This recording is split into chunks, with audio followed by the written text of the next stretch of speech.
Genesis 1:22, the second part. In the previous video, we talked about the first word in Genesis 1:22, the Beit Resh Kaf verbal root, and how its use in Jewish literary Aramaic is different because of different verb stems from Hebrew. Now let's look at this next word briefly. It's the Aleph Mem Resh verbal root Pa'al infinitive construct, and here it's used as a direct speech marker, which we had seen in Biblical Aramaic for Biblical Interpreters, page 171, pointing to Ezra 5:11.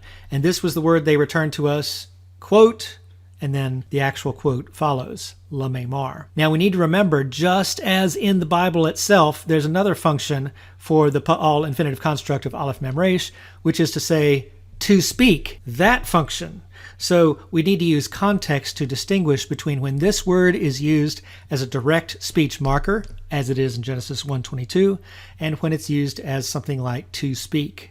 So next up, the following word from the Nun Pei Shin verbal root means be fruitful. And it's the first of those three commands in that direct quote. Now it's interesting to look at another Aramaic dialect to see the rendering of the Hebrew. This is the Peshitta with what the equivalents would be in Hebrew Aramaic letters. Now we notice the be fruitful command here in the Peshitta resembles the Hebrew rather than the Aramaic, whereas the second and then the third commands are the same form as in the Targum. So this is just interesting because this shows the branching off of Syriac from the kinds of Aramaic that we're seeing in the Targums. That having been said, we notice the Nun Pei Shin verbal root.